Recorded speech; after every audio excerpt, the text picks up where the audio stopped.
All right, welcome back. Well, the answer to our tease for the break is online security. A group of cybersecurity stocks hitting a new all-time high today. That is one of the many cybersecurity ETFs. The House Committee on Homeland Security holding a hearing on cybersecurity tomorrow. Executives from Palo Alto Networks and others testifying on the best way for the public and private industry to work together to combat cyber threats. So let's talk about the hearing and what may come out of it. For more, let's bring in Palo Alto CEO Nikesh Arora along with Tennessee Congressman Mark Green. He is chair of the Homeland Security Committee. Great to have you both on. Nikesh, I want to start with you. What's the goal here? What would be the best possible outcome for Palo Alto Networks out of these hearings? Well, thank you for having me on. I think, look, it's not just for Palo Alto Networks. I think it's for the entire cybersecurity industry.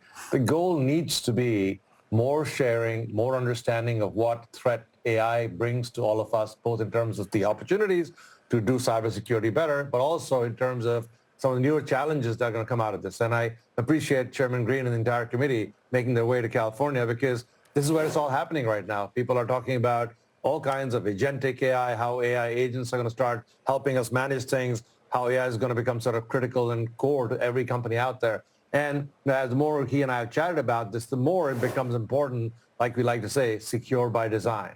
Start with the fundamental principle that this stuff needs to be secure. Don't focus your time on sort of what happens after the fact. Don't focus on compliance. Focus on how to get it right the first time. So I think really exciting that he's here and really excited that he's going to get a lot of input and feedback from many, many, many players. I'm sure there'll be a lot of feedback, Chairman and Congressman Green.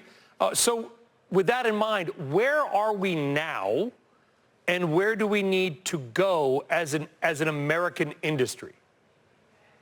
Yeah, I see a lot of problems out there. Obviously, the sophistication of the attacks, 150% increase from China just in 2024. We've got a workforce shortage, so we're out listening to what does it take to prepare the cyber workforce and how can government be a partner in that. Government is siloed in its protection of itself. You know, the .com or the .gov domain is very siloed, and then our compliance, our regulatory stuff gets more in the way. So we're out here to listen and basically turn that information sharing into action. We want to make sure that the things that we're doing are helping and not hurting, and that's why tomorrow is so important. Yeah, that is, listen, with all due respect to Congress, both members, Nikesh, sometimes the rules can have impacts that nobody sort of foresees or thinks about and maybe can be a net negative on the industry. If you or your colleagues were to shape what Congress needs to do here, what's the right level of regulation versus the wrong level, which may be overregulation, which maybe hamstrings the Palo Alto Networks of the world? Well, I think, look, the important part is education and creating a sense of urgency. I think it's important that everybody understands that this is not like it used to be before. We were able to simulate a cyber attack in 24 minutes. Things that used to take days now can be simulated in 24 minutes. A company can be attacked, or perhaps a local entity, government entity can be attacked in 24 minutes, and ransomware data extracted, and the response times are woefully inadequate. So making sure everybody understands that the problem is changing, the opportunity to go do that right and figure out how to make sure everybody's sort of on deck to get it done. Yes, I totally agree that we don't need the government to tell us how to solve the problem. I think we need them to make sure that the right light is focused on the problem. People are actively engaged together to solve the problem, and to the extent that Congress can get educated in that regard, so they are making the right moves as opposed to the wrong moves. Like, you know, Chairman Green and I might disagree that I think that we don't have a talent shortage. We have a problem with automation, right? The more we can automate, the faster we can react. You know, so we will have a robust debate, as you can see, where we're going to try and encourage the committee to look at things slightly differently. I like it. The shot. It's like the McLaughlin Group back in the day. I just dated myself with that reference. So Chairman Green, respond to Nikesh. Well, there are things you agree on, but there are things you don't necessarily agree on. Yeah.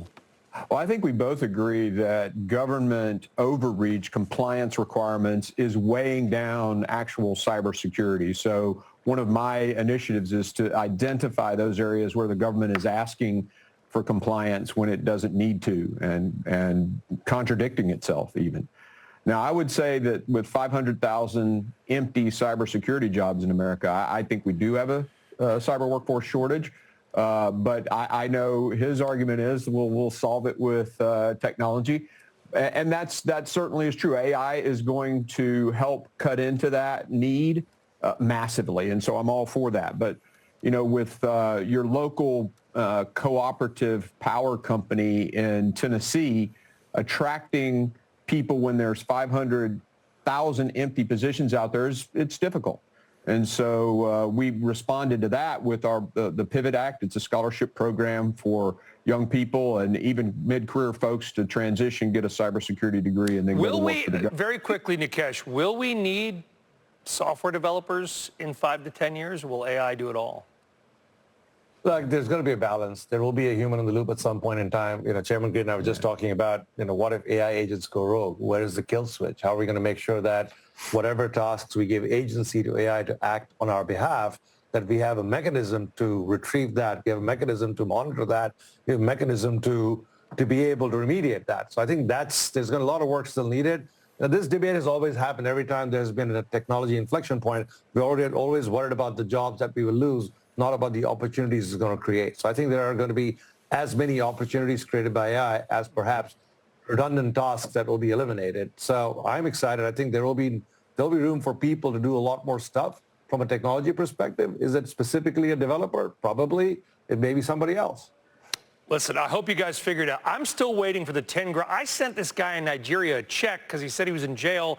I still haven't gotten my money back. So I'm kind of waiting on that. Nikesh, a big fine.